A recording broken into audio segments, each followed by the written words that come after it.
महादेव कहते हैं ये इंसान पिछले कई दिनों से तुम्हारे ऊपर नज़र गड़ाए बैठा है। वो बार बार तुम्हारे बारे में कुछ ना कुछ अपने आप ही बरबराता रहता है। जाने उसे तुमसे ऐसी कौन सी समस्या है कि वो तुम्हें बिल्कुल भी बर्दाश्त नहीं कर पाता। कैसे किस प्रकार वो तुम्हें नुकसान पहुंचाएगा, केवल इसी योजना में वो रहता है।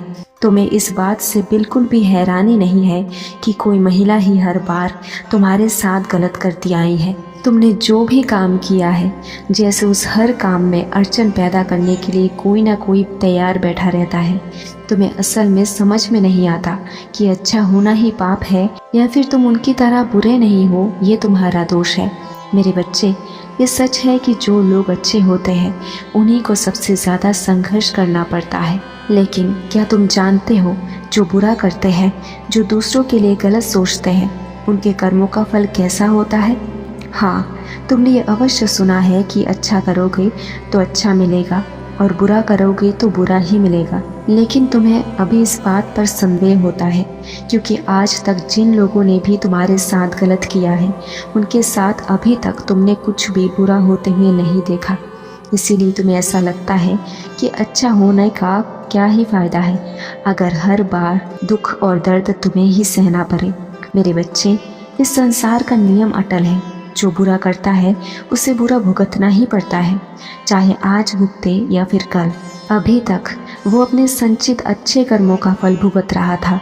जिस दिन उसके पुराने संचित कर्म खत्म हो जाएंगे, तब उसका बुरा समय आना भी निश्चित है।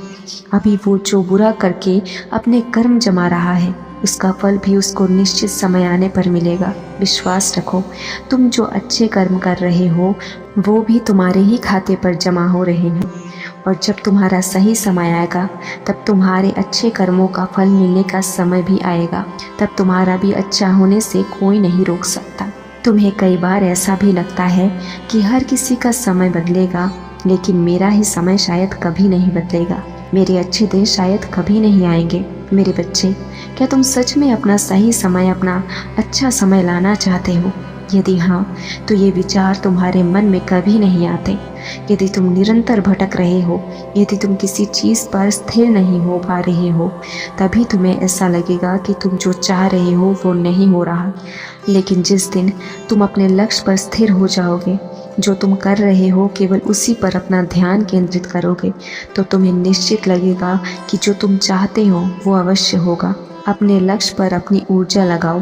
कभी ये मत सोचना कि नहीं होगा। जब ये सोचोगे कि नहीं होगा, तब तुम्हारी ऊर्जा नीचे की ओर जाने लगेगी और ईश्वर और ये ब्रह्मांड भी तुम्हारी उस ऊर्जा को महसूस करता है। जब जब तुम ये सोचते हो कि नहीं, मुझे किसी भी हाल में करना है, मुझसे होगा, तब ये ब्रह्मांड भी तुम्हारी ऊर्जा को महसूस करता है और तुम्हें सफल होने के लिए हर तरह से सहायता करता है। क्योंकि तुम्हारा लक्ष्य स्थिर है, क्योंकि तुम हर हाल में उस चीज़ को पाने के लिए तैयार हो। और जब तुम इस तरह किसी चीज़ को पाने की कोशिश करते हो, तो ये ब्रह्मांड भी तुम्हारी सहायता हर तरीके से करता है।